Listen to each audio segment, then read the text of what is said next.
পহেলা বৈশাখে প্রতি বছর একটা অশান্তির মধ্যে দিয়ে যাইতে হয়। যেমন ঈদের আগে দোকানদাররা একটা চাপের মধ্যে থাকে কাস্টমারদের, তেমনি একটা হাজবেন্ড বা বয়ফ্রেন্ড একটা মানসিক চাপে থাকে তার বউ বা গার্লফ্রেন্ডের কাছে। এমনই একটা গার্লফ্রেন্ড যখন তার বয়ফ্রেন্ডকে পহেলা বৈশাখ নিয়ে কথা বলে তখন, জান একটু আসো না, কথা আছে। বলো। আচ্ছা বলো তো, কোন শাড়িটা সুন্দর, এইটা না ওইটা? একটা কিনলেই হয় জান, ব্যাপার না, দুইটাই তো সুন্দর। না একটা বলো, কোনটা সুন্দর, এইটা না ওইটা? দুইটাই তো সুন্দর মনে হইতেছে, এইটা একটু বেশি সুন্দর, এইটা নাও। কিন্তু আমার তো ওইটা পছন্দ হয়েছে, ওইটা তোমার ভালো লাগে নাই? বাবু একটু কাজ করতেছি বাবু, সারাদিন কাজ করছি, এখনো কাজ করতেছি, আমার মাথায় তো কাজ নিয়ে একটা টেনশনের মধ্যে থাকে না, দেখতেছো না?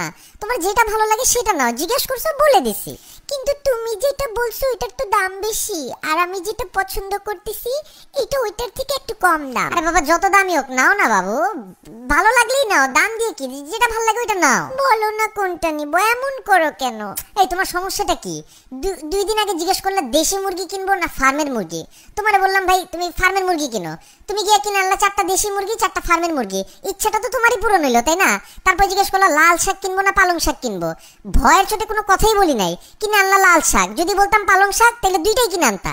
আজকে আবার শুরু করলা শাড়ি নিয়ে, পাইছোটা কি আমারে তুমি? ও মা, একটা শাড়ি কিনবো তোমার জন্য, সাজবো তোমার জন্য, একটু সুন্দর হব, একটা পয়লা বৈশাখের একটা ফিলিংস আছে না, একটা ঝাঁকানাকা আছে না, সেটাও কি জিজ্ঞেস করলে দোষ? কথা তো একটা শাড়ি পর্যন্ত লিমিট থাকতেছে না। আমি কি তোমারে কোনোদিন জিজ্ঞেসি জান কোন জিন্স পরবো, কালো না নীল? জান কোন টি শার্ট পরবো, হাফাতা না ফুলাতা? জান কোন জুতা পরবো, এইটা পরবো না ওইটা পরবো? জিজ্ঞেসি তোমারে কোনোদিন? ভালোবাসি দেখেই তো জিজ্ঞেস করি তোমাকে, এমন করো কেন? জান জিজ্ঞেস করার তো একটা লিমিট থাকে জান, তুমি তো এই লিমিটের গোষ্ঠী উদ্ধার করে ফেলছো। আমি তো ফোন কিনছিলাম কাজের জন্য, কিন্তু আমার মোবাইলটাকে তুমি একটা দোকান বানাই দিছো। কোনোদিন যদি আমার ফোন চেক করো মনে করবা অন্য মেয়েরা পিক পাঠাইছে, ওইটা নিয়েও একটা গ্যাঞ্জাম শুরু করবা, এটা কে পাঠাইছে, এটা কবে পাঠাইছে, না আমি তো পাঠাই নাই। এত পিক পাঠাইছো, তোমার নিজেরও তো মনে থাকবে না কোন পিক তুমি দিছো। আমার লাইফটাতে তো একটা দোকান বাজার বানাই দিতেছো তুমি। এত সিম্পল একটা ব্যাপারকে এত বড় করতেছো তুমি।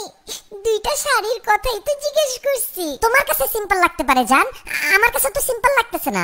তোমার কাছে 2টা শাড়ি, আমার কাছে তো 2 কোটি শাড়ির সমান লাগতেছে। বলতেছি এটা কেন, তুমি বলতেছো ওইটা কেন না। তখন যখন বলি ওইটা কেন, তুমি বলতেছো এইটা কেন না।